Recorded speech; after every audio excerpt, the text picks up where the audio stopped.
রমজানে বাজার নিয়ন্ত্রণের লক্ষ্যে চিনি ও সয়াবিন তেল আমদানির সিদ্ধান্ত নিয়েছে সরকার। দুপুরে সচিবালয়ে অর্থনৈতিক বিষয়ক উপদেষ্টা পরিষদ কমিটির সভা শেষে এই তথ্য জানান অর্থ উপদেষ্টা ডক্টর সালেউদ্দিন আহমেদ।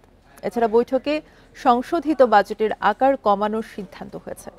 বাজেট বাস্তবায়নে অনেক রকম চ্যালেঞ্জ সামনে আসায় বাজেট কিছুটা কমানো হবে বলে জানান ডক্টর সালেউদ্দিন আহমেদ। নির্বাচন ঘিরে নিরাপত্তা নিশ্চিতে বডি ক্যামেরা কেনার বিষয়ে কয়েকদিনের মধ্যে চূড়ান্ত সিদ্ধান্ত নেওয়া হতে পারে বলেও জানান তিনি। উপদেষ্টা আরও জানান, পে কমিশন বিষয়ে রিপোর্ট পাওয়ার পর তা বাস্তবায়নে অন্তর্বর্তী সরকার একটি ফ্রেমওয়ার্ক করে দিতে চায়। তবে এ বিষয়ে নির্বাচিত সরকারই সিদ্ধান্ত নেবে। রোজাও চলে আসছে, চিনি আমরা আমদানি করার জন্য বলেছি, সয়াবিনটা আমদানি করার জন্য বলেছি, কারণ সয়াবিনের কিছুটা শর্টেজ আছে।